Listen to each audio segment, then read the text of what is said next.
আসসালামু আলাইকুম, আমি সাজু মাহমুদ। তো আমি এখন দাঁড়িয়ে রয়েছি রাজশাহী নওগাঁ মহাসড়কের সাবাইহাট, অর্থাৎ মান্দা উপজেলার তেঁতুলিয়া ইউনিয়নের সাবাইহাট সংলগ্ন যে ছোট একটি ব্রিজ রয়েছে, অর্থাৎ সামনে সেন্দুর পানিয়া ব্রিজ রয়েছে, সেখানে আমি অবস্থান করছি।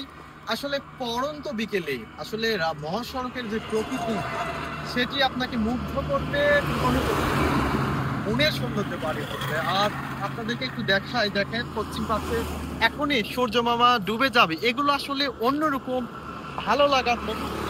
সেগুলো আপনাদেরকে আমাদের ভিডিওর মাধ্যমে তুলে ধরার চেষ্টা করি। সামনে এসে আসলে একটি দৃশ্য আপনাদেরকে দেখায়।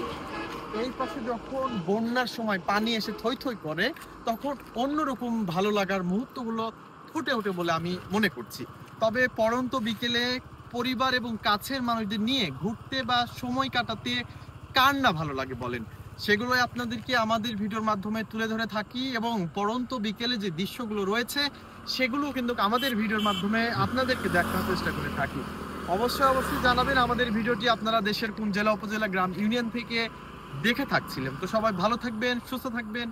আল্লাহ হাফেজ, আসসালামু আলাইকুম।